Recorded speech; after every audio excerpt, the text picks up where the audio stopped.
En esta clase vamos a hablar sobre el origen de la vida, sobre la evolución y vamos a mostrarles algunas ideas o algunas teorías sobre la evolución. Cuando abran la página del aula virtual van a encontrarse que en esta clase, además de esta clase grabada, ustedes se van a encontrar con los links para varios videos. El primer video que les mostramos ahí es una película, La peligrosa idea de Darwin, y el resto son videos cortos. Les sugerimos mirarlos porque no son videos para estudiar, pero son videos para aclarar las cosas que nosotros tratamos de explicarles en esta clase. Ejemplifican lo que nosotros decimos en esta clase. Es interesante que sepan que antes de esas ideas de Darwin, las ideas de Wallace y las ideas de Mendel que después vamos a discutir, la creencia de cómo había aparecido la vida se explicaba en forma religiosa. Dios había creado a los organismos, había quienes decían que iba creando organismos, otros decían que había creado todos los organismos al mismo tiempo, que algunos desaparecían por catástrofes o por alguna otra cuestión, pero que la creación era hecha por Dios. Después vinieron las teorías que decían que podía suceder la generación espontánea, o sea que a partir, por ejemplo, de seres muertos se podían originar nuevos seres vivos. Ustedes saben y lo vieron ejemplificado cuando comenzamos esta asignatura, que eso simplemente se debía a que a veces no se habían aislado los restos de seres muertos del medio ambiente contaminante. Entonces aparecían larvas, moscas y todo lo demás, y parecía como que se había originado vida a partir de organismos muertos. Pero nada que ver. Recién a partir de 1920 y 1930 empezó a considerarse cómo se podía haber organizado la vida, originado la vida, a partir de una atmósfera sin oxígeno que existía hace millones de años. Entonces, se empezó a estudiar cómo se podían haber aparecido o formado moléculas orgánicas en esas condiciones. Y eso se pudo demostrar recién en 1951 en las pruebas de laboratorio, en la cual pueden demostrarse cómo por diferentes condiciones en una atmósfera sin oxígeno pueden formarse moléculas y que esas moléculas orgánicas se pueden acumular y que la arcilla pudo haber tomado parte en la formación de moléculas más grandes. Después se siguió estudiando y se pudo determinar que esas moléculas comenzaron a autorreplicarse y se asume que la primera molécula en autorreplicarse sería la molécula de ácido ribonucleico. Después se vio que las moléculas grandes con determinada formación podían arreglarse de acuerdo a sus cargas y que entonces podrían formar como microesferas, lo cual dio lugar a pensar que esa fue la forma en que se originó la membrana de las células, que después vamos a describir más adelante y que vamos a ver qué características tiene para poder ubicarse de esa manera con las cargas hidrófilas e hidrófogas de una y de otra manera. Entonces forma una membrana, esas membranas comenzaron a contener cosas o a rodear cosas y dieron lugar a una protocélula, y después la incorporación de otros compuestos a esa parte interna de la membrana dio lugar a una célula, y por supuesto cuando empezamos a hablar de célula empezamos a hablar del comienzo de la vida o de la formación de los primeros organismos vivos. Hace muchos años, millones de años, había una situación de una atmósfera sin oxígeno, con la energía acumulada en en un punto de la Tierra, que a partir de una gran explosión, la teoría se llama la teoría del Big Bang, de la gran explosión, se genera toda una situación de descargas eléctricas, de movimientos energéticos que hacen que las partículas que estaban hasta ese momento, las partículas eran subatómicas porque había solamente energía, al haber esa energía en movimiento, las partículas subatómicas se empiezan a agrupar para formar los primeros átomos y los átomos comienzan a agruparse para formar las primeras moléculas. Si ustedes miran en este punto dos videos, uno es el origen de la vida, que les da toda esta condición de anomalía en esa atmósfera sin oxígeno, y el otro es un video muy recomendable que se llama El caldo primordial, que es un dibujo.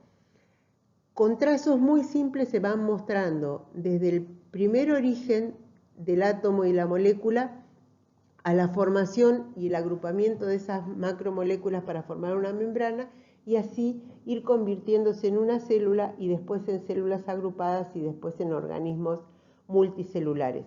Les recomiendo especialmente ese del caldo primordial porque realmente ejemplifica todo el proceso de la vida muy simple y aparte uno lo retiene porque la explicación es agradable. Entonces, una vez que nosotros pensamos que se formaron las moléculas más grandes, las macromoléculas, que se agruparon para formar una membrana, que englobaron determinadas cosas y que de esa forma se originó una célula, o sea, se originó la vida, los primeros organismos que se formaron son lo que nosotros llamamos organismos procariotas. Vamos a ver después que hay tipos de células diferentes, procariotas y eucariotas. Los primeros organismos que se originaron son los procariotas. Esos organismos definen un tipo de organismo en el cual el material genético no está separado en un núcleo dentro de la célula. Entonces, son organismos que no tienen un núcleo compartimentalizado, como después vamos a ver en otro tipo de células. Entonces, esas células, en realidad, esos organismos procariotas, se nutrían y tenían energía a partir de las moléculas orgánicas que se habían producido durante esa etapa posterior a la gran explosión. Pero bueno, llegó un momento en que esos organismos consumieron todas las moléculas orgánicas prebióticas que se habían formado y entonces había que de alguna manera solucionar el problema de dónde buscar el alimento para poder seguir con la vida. Y en ese momento lo que existía era, en el planeta había agua, había dióxido de carbono y estaba la energía del sol. Como vamos a ver después, esas son tres condiciones importantes y necesarias para que se produzca el fenómeno de fotosíntesis. Y eso es exactamente lo que se originó. Algunos organismos comenzaron o se convirtieron en organismos fotosintéticos. Entonces, con el agua, el dióxido de carbono y la energía del sol, podían producir sus propias macromoléculas. Y eso implicaba entonces que con la fotosíntesis, aparte de la formación de macromoléculas, se liberaba oxígeno a la atmósfera. Los organismos que había hasta el momento eran organismos que vivían sin oxígeno. O sea, la liberación de oxígeno a la atmósfera en realidad resultaba casi tóxica, ¿no es cierto?, para esos organismos. Entonces habría que lograr un balance en el cual existieran organismos que pudieran usar el oxígeno en la atmósfera. Y aparecen los organismos aeróbicos, que pueden vivir en presencia de oxígeno, que utilizan ese oxígeno. Entonces hemos pasado de organismos procariotas a anaeróbicos, a organismos fotosintéticos y a organismos aeróbicos. Después, en la evolución, se forman las células eucariotas. Esas células son células diferentes a las procariotas porque tienen en su interior una compartimentalización o una organización, por ejemplo, del material nuclear dentro de un núcleo y de diferentes organelas o partes que forman compartimentos dentro de la célula y que realizan funciones específicas. Eso después lo vamos a ver detenidamente en célula, ¿sí? Pero entonces, lo que viene después en la evolución son organismos que tienen células eucariotas. Los primeros eucariotas son unicelulares, pero comienza luego a verse que a veces para poder sobrevivir se necesitaba un tamaño mayor de la célula, pero una célula con un tamaño mayor era una célula muy expuesta a todas las situaciones de estrés, entonces a veces era preferible unir células que actuaran en forma conjunta y estuvieran menos expuestas cada una de ellas a las situaciones externas. Entonces se originan los organismos multicelulares. ¿A qué viene toda esta explicación y este redondel que parece ser un reloj de un día entero que les presento acá?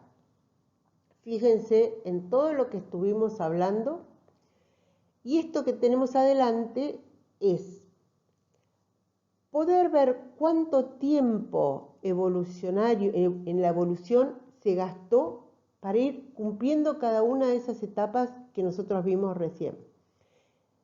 Esto es como que les estoy mostrando si toda la evolución sucediera en un día que tiene 24 horas, cuántas horas de ese día hubiesen gastado los diferentes procesos de formación de organismos y de organismos con diferentes características.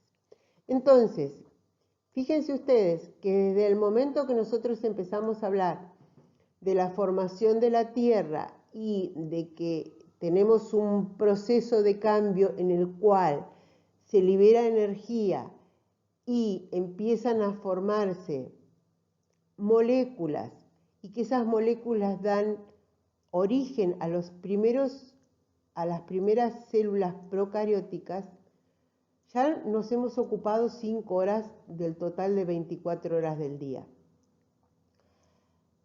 Las células procariotas agotaron pronto su comida y necesitaron comenzar a producir otro tipo de alimento, por lo tanto el proceso a los primeros organismos fotosintéticos parece que no tardó tanto tiempo, pero fíjense que después se tarda mucho tiempo a que se pueda considerar que hay oxígeno libre en la atmósfera y que hay que buscar otra forma de poder usar ese oxígeno. Entonces se tarda ya casi hasta la hora 13 de ese día que nosotros estamos exponiendo. Comienzan a formarse entonces los organismos eucariontes con otro tipo de funcionamiento, unicelulares, y después se tarda hasta que se pueden unir y empezar a formar organismos pluricelulares. Fíjense que estamos en la hora 20 de un día y recién se llegó a ese estado en la evolución de la vida que nosotros estamos considerando a partir de la gran explosión. Y que después, en las 4 horas que siguen para que se terminen las 24 horas, surge toda la otra diversidad de organismos que casi que nosotros estamos más familiarizados o podemos considerarlos como más actuales. Fíjense a dónde está la era de los dinosaurios, casi en la última hora de este día. O sea que todos estos cambios que a nosotros nos parecen antiquísimos son apenas un instante en este día que ha tenido la evolución en todo este proceso. Esto es para mostrarle cuánto se tardó en las diferentes etapas y cómo fueron las diferentes etapas hasta formar los organismos que hoy conocemos y hasta formar el primer hombre tal como nosotros lo conocemos. Para ejemplificar lo mismo, esta es una copia del libro de Audersirk y simplemente tenemos las mismas cosas que le venimos describiendo. Fíjense que todo lo que yo tardé en explicarles qué pasaba desde el origen del sistema hasta la formación de los primeros animales, está toda ubicada en esta época que se llama precámbrica y que después todos los cambios llevan a la formación de los organismos mayores, tal cual como lo va describiendo esta secuencia.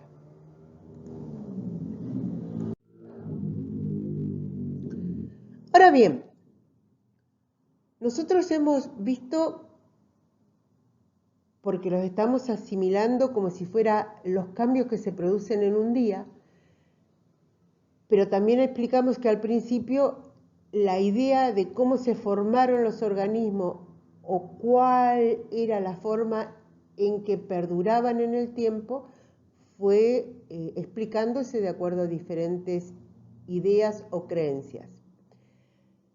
Sin embargo, a medida que pasa el tiempo, los investigadores fueron entendiendo que había cambios a lo largo del tiempo en las características de las poblaciones. Esos cambios se llaman evolución.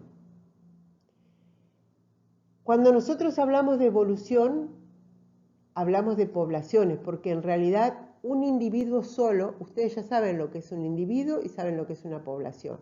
Un individuo solo no cambia como para perdurar en el tiempo, pero los cambios acumulados de los individuos hace que los cambios queden manifestados en las poblaciones. Y esos cambios en las poblaciones es lo que se llama evolución. Hay otros videos para mirar sobre evolución que están interesantes. Y lo que tienen que rescatar es que todos los organismos modernos o actuales descendieron con ciertas modificaciones de formas de vida preexistentes. O sea, a lo largo del tiempo hay cambios en las poblaciones. Todas las poblaciones actuales vienen de poblaciones anteriores. O sea, ha habido cambios que llevan a que se formen poblaciones con características diferentes. También hay varios investigadores que van explicando este tipo de evolución de diferentes formas, ¿no es cierto? Algunos piensan que las especies surgen espontáneamente y que luego después van cambiando. Otros incorporan los estudios geológicos, entonces van explicando que los cambios no son espontáneos, sino que los cambios son graduales, que esos cambios graduales que se detectan en la geología son cambios graduales que también quedan marcados en los organismos biológicos, por eso los encontramos en las diferentes capas geológicas. Y volvemos a otros que piensan que el producto o la cantidad de especies que tenemos actualmente son simplemente el resultado de una serie de catástrofes, que la creación fue una y que las catástrofes van acabando con diferentes individuos y poblaciones y entonces perduran las que pudieron perdurar. Entonces, varios investigadores van sumando este tipo de cosas. El estudio de los fósiles, relacionar determinadas cosas en los fósiles que nos puedan permitir relacionar fósiles entre sí y ver cómo se fueron modificando unos para dar origen a otros y relacionarlos con la capa geológica en la cual se encontraban. Hasta que Darwin y Wallace, en viajes a donde pueden observar cambios que se producen no solamente en las poblaciones, sino en las poblaciones en relación a los lugares. O sea, empiezan a relacionar las poblaciones que estudian con la ecología, con los lugares a donde se desarrollan, con el clima, con las condiciones ambientales. Entonces empiezan a pergeñar diferentes teorías que terminan siendo la teoría de la selección natural. Simplemente para mostrarles que, bueno, la evolución se produce, pero siempre que nosotros consideramos una etapa en la evolución, tenemos que pensar que hay una etapa anterior, no hay una generación espontánea de ninguno de los organismos que nosotros tenemos actualmente. Siempre hubo una etapa anterior, y las etapas anteriores, como van a ver después cuando vean con Paola la clasificación de los organismos, las etapas anteriores se pueden unir y se puede determinar cómo se fueron diversificando o especializando determinadas partes de los animales para dar diferentes resultados que podemos ver actualmente. Los postulados de Darwin y de Wallace, estos se los copié tal cual del libro para que podamos analizarlos juntos. Los postulados son 4 y dan lugar a la teoría de la selección natural. El primer postulado quiere decir que los miembros individuales de una población difieren entre sí en muchos aspectos. Después, cuando ustedes vean en más detalle cómo avanza esta asignatura de biología y que lleguen a la parte de genética, esto lo van a entender perfectamente. Pero ustedes saben que si ustedes tienen un conjunto de animales de la misma especie, no todos son iguales entre sí. O sea, hay una cierta diferencia entre los componentes de una población.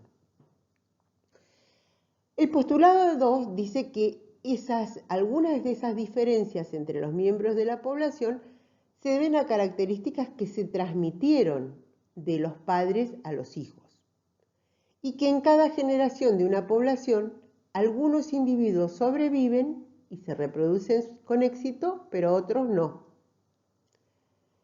Entonces, esto lleva a un postulado 4 que dice: el destino de los individuos no está determinado por el azar o por la suerte. En vez de ello, la probabilidad de supervivencia y reproducción de un individuo depende de sus características. Y escuchen lo siguiente: los individuos con características que le confieren ventajas sobreviven más tiempo y dejan el mayor número de descendientes. Entonces, ese proceso se llama selección natural. Esto se resume en lo siguiente: el proceso de evolución se basa en la variabilidad genética de las poblaciones. Después vamos a ver en la información de los cromosomas, en las características del ADN, en los genes o la guía de construcción de nuevos organismos. Está influido por la deriva genética y también por las mutaciones. Los otros postulados decían que había un proceso de herencia, ¿no es cierto? Porque hay características que se transfieren de los padres a los progenitores. Todo esto cierra de la siguiente manera: cuando queremos explicar la selección natural, decimos que la selección natural tiende a preservar los genes que ayudan a un organismo a sobrevivir y reproducirse. Entonces, si uno tiene diferencias en el ambiente, va a haber organismos que se adaptan mucho mejor a determinadas condiciones. Esos organismos que se adaptan mejor a determinadas condiciones son los que van a perdurar en el tiempo, son los que van a poder vivir y van a poder reproducirse. Entonces, los otros organismos que no se adaptan van a ser eliminados. La selección natural es exactamente eso, ¿sí? Un organismo que tiene los genes que le permite adaptarse a un determinado ambiente es el organismo que va a ser mayoritario en determinado lugar.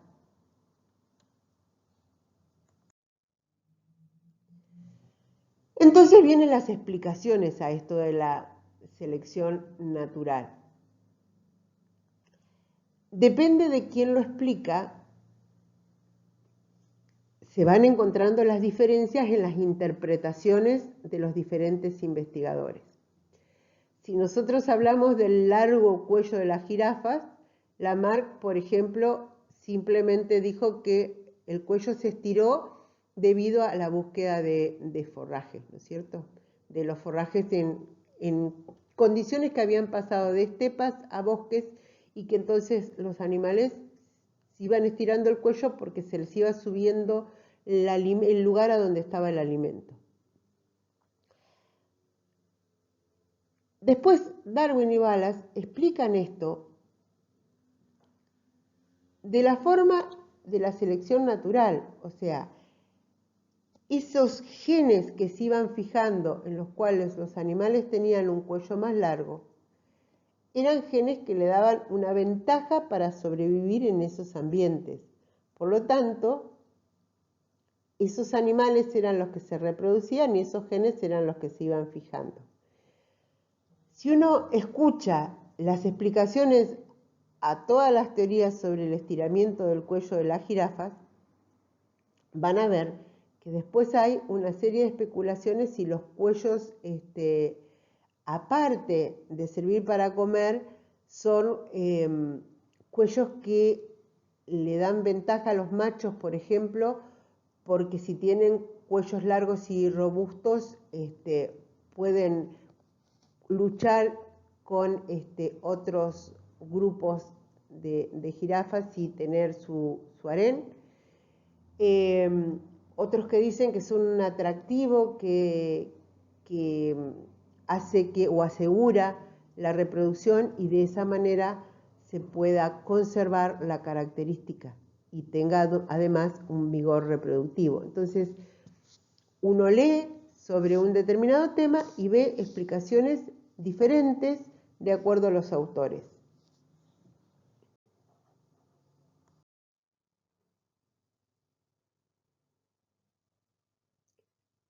Cuando nosotros miramos este dibujo de las mariposas blancas y de las mariposas negras, es para explicarle en los bosques ingleses, antes de la Revolución Industrial, había muchas mariposas en los bosques de abedules. Los abedules tienen cortezas blancas.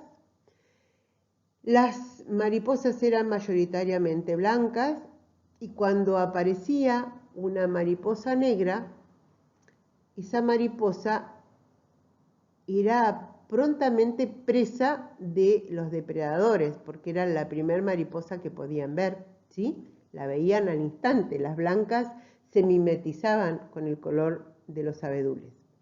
Cuando viene la revolución industrial y los bosques se llenan, los bosques, las casas se llenan de hollín, las superficies tienden a ser negras y fíjense el cambio, ¿no?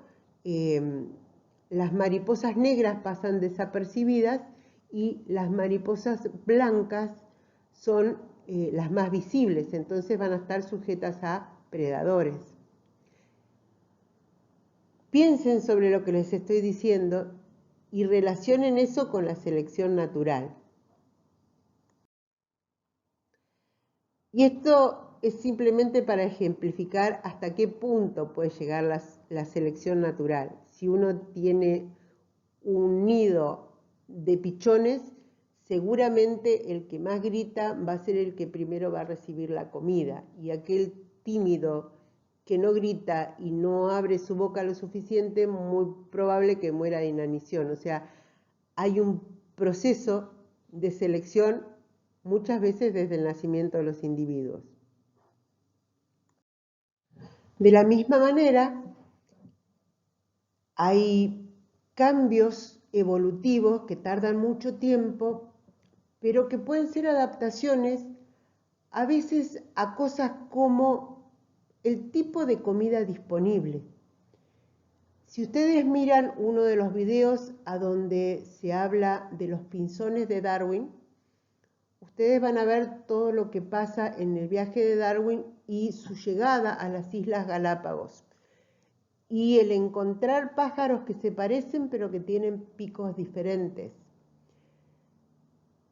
Él consulta con un amigo y le ayuda a comprender que esos pájaros han evolucionado en el tiempo para poder alimentarse de plantas con diferentes características.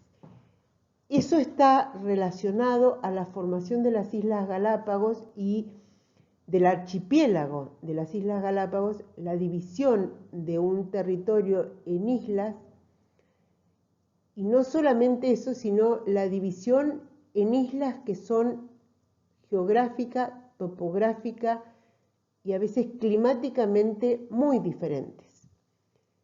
Eso hizo que coevolucionaran, por un lado, los vegetales que habían quedado en cada una de las islas, de acuerdo, por ejemplo, a la incidencia de los vientos, su posición en el Pacífico, hacia la parte continental o hacia la parte del océano, y por supuesto a los declives y a la lluvia que podían tener, porque dependía de la incidencia de la nubosidad del Pacífico. Entonces evolucionan hacia diferentes vegetaciones en las diferentes islas de Galápagos.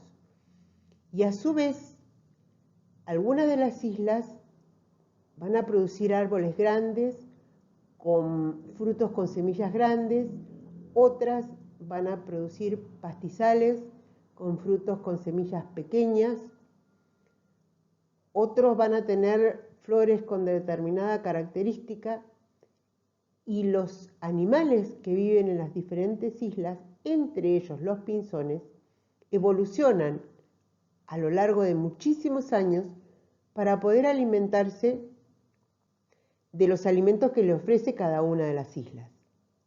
Entonces también eso es un proceso de selección natural, porque evidentemente aquellos pájaros, aquellos pinzones con el pico preparado para poder consumir el alimento disponible en una isla, van a perdurar en esa isla, mientras los que no tienen un pico apropiado para consumir los alimentos disponibles, obviamente no van a poder sobrevivir.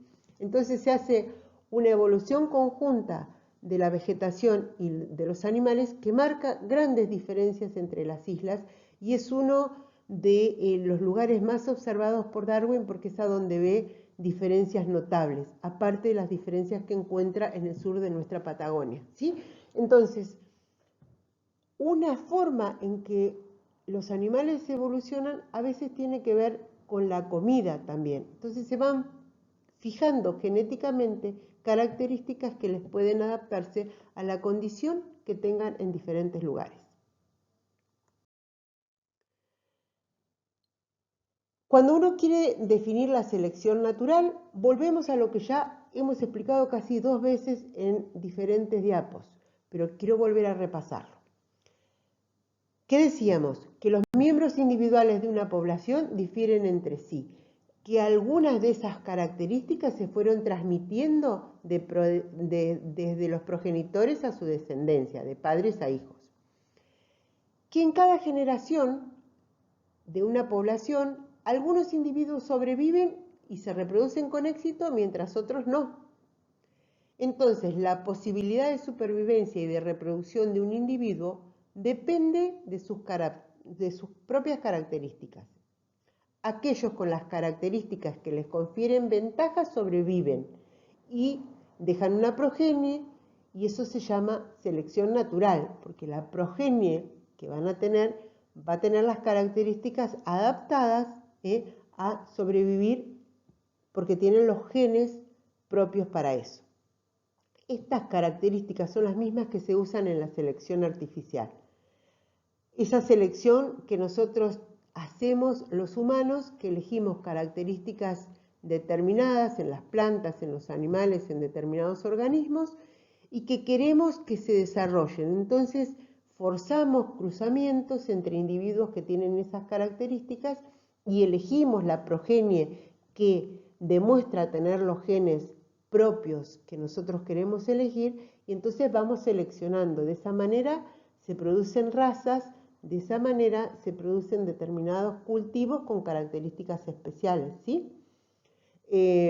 Razas con diferente pelaje, razas con diferente quilaje, razas con resistencia a determinadas condiciones climáticas, plantas con posibilidad de desarrollarse en forma temprana en un ciclo de crecimiento, plantas que se adaptan a vivir durante un ciclo mucho más largo y por lo tanto servir de forraje durante más tiempo. Todo ese tipo de cosas que por supuesto les estoy hablando de producción, pero hasta las razas de perros que se van viendo son una selección artificial de determinadas características, ¿sí? Entonces, la selección natural es la que se produce, obviamente, lo voy a repetir, naturalmente en la naturaleza, y la selección artificial es la que se fuerza, pero las condiciones o los principios son los mismos, ¿sí? Se eligen determinadas características y se tratan de acrecentar en las poblaciones subsiguientes. Hoy en día,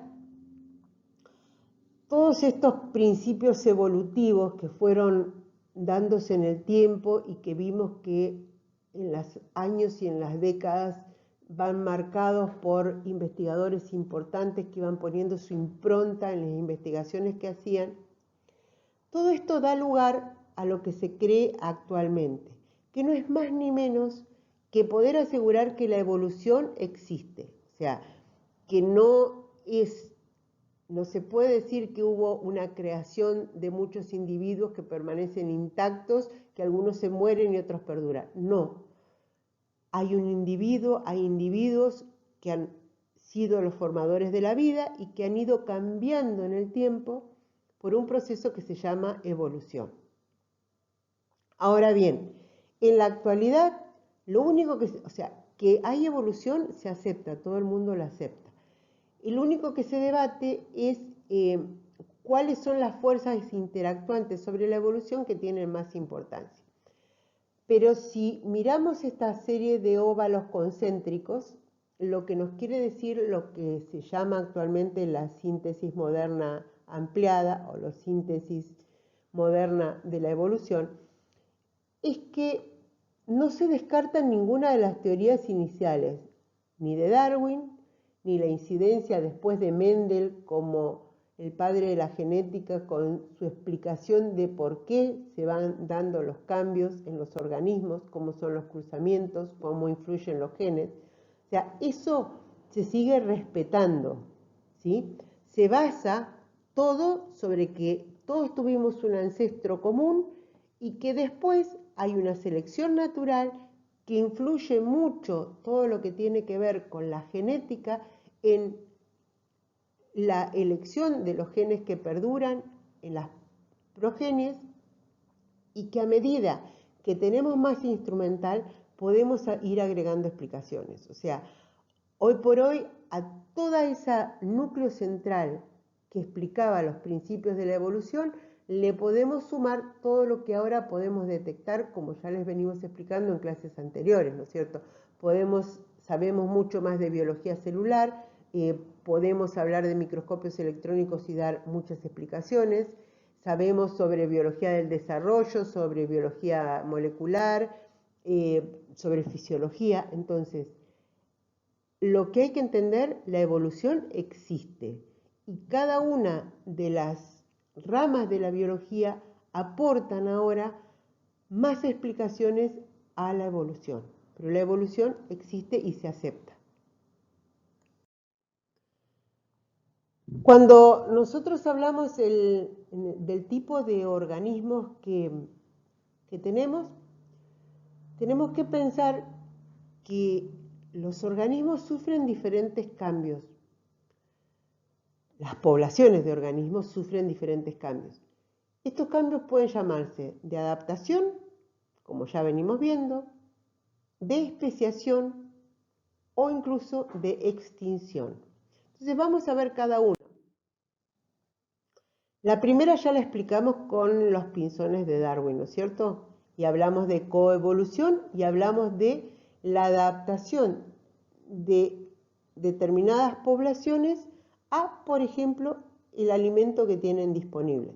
Por eso es que en los diferentes lugares, con diferente oferta alimenticia de diferentes tamaños y diferentes formas, estos pájaros fueron evolucionando durante mucho tiempo y perduran en el lugar que sus picos le permiten sobrevivir de acuerdo a la alimentación que se ofrece. Eso es un ejemplo de adaptación.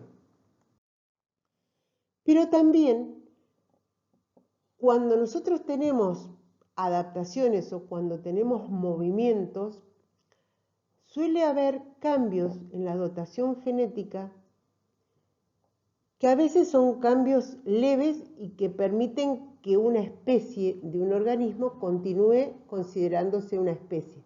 Pero a veces esos cambios en la dotación genética son tan grandes que se separan las especies, a partir de una se forman más especies. Ese proceso se llama especiación, formación de nuevas especies. Y les vamos a dar ejemplos de dos procesos que pueden influenciar dentro de la formación de nuevas especies, porque ambos procesos tienen un nombre y explican algunos por qué se originan especies diferentes y nuevas. A veces puede suceder que una población original, por alguna cuestión, termine viviendo parte de esa población en otro lugar.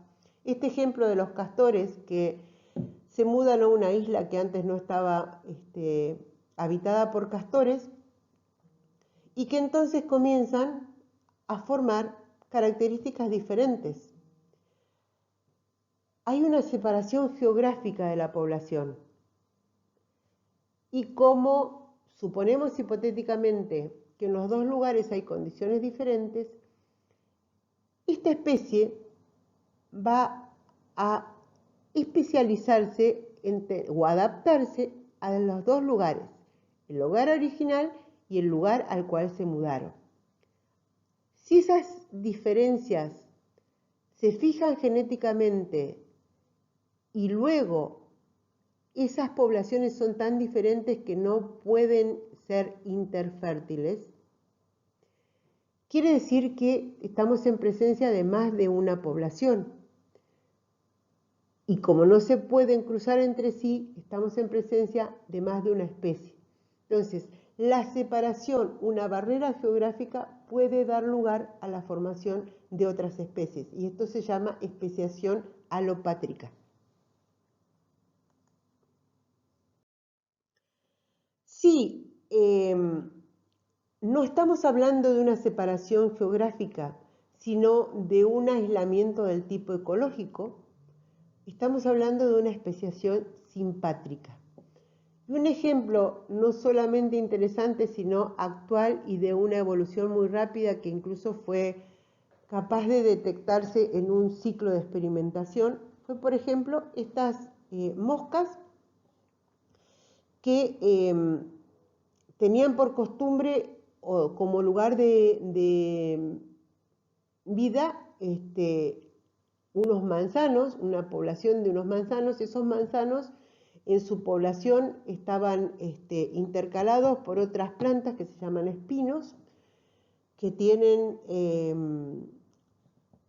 algunas características diferentes. Entonces, originalmente las moscas vivían en los manzanos, pero algunas moscas se mudan a los espinos.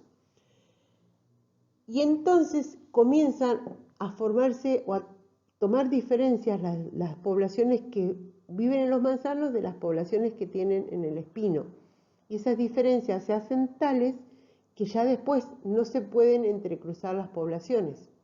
Y además esas características se conservan porque estos insectos tienen la característica de permanecer en el lugar que se originan y su progenio también. Entonces comienzan a formarse poblaciones diferentes que terminan originando especies diferentes.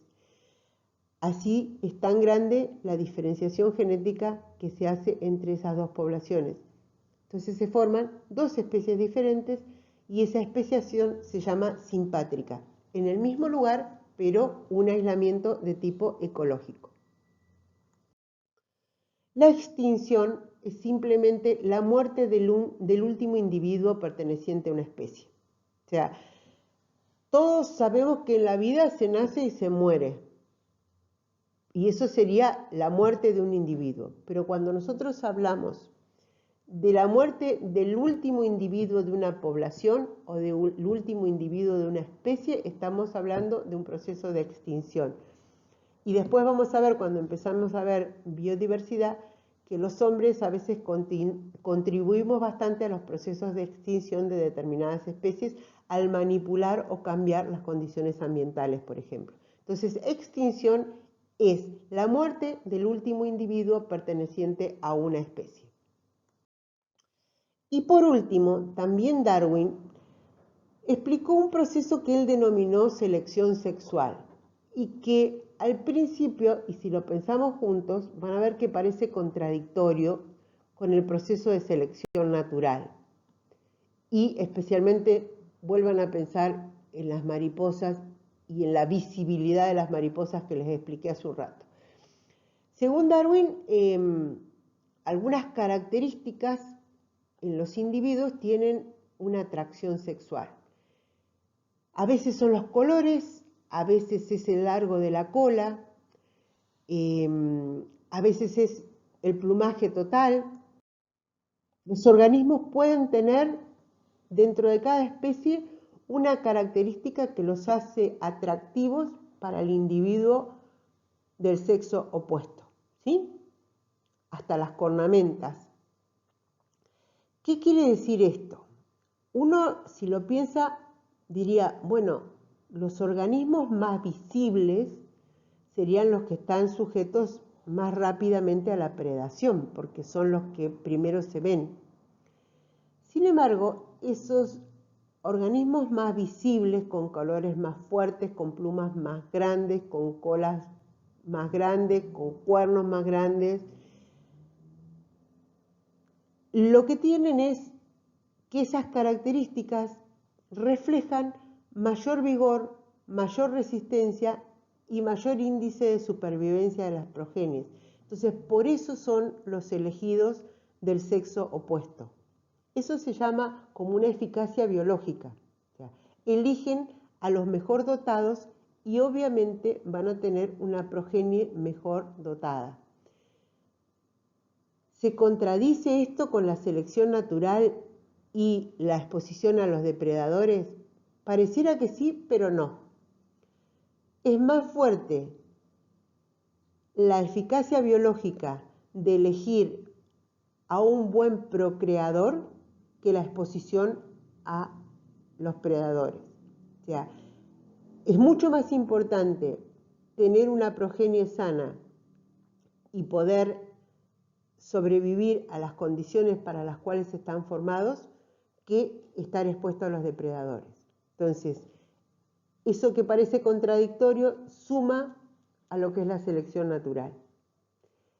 Las características atractivas sexualmente están relacionadas a una mayor eficacia biológica, ¿sí? En algunos casos, el ejemplo de las abejas, que también lo explicamos cuando vimos comunidades, poblaciones gregarias o con poblaciones jerárquicas, mejor dicho, es importante saber que la función de los diferentes componentes sexuales de una colmena tiene una función que a veces es atractiva y no necesariamente es buena para la propia vida del individuo, pero de cualquier manera es una condición necesaria para que la progenie sea efectiva y tenga buena eficacia biológica, ¿sí?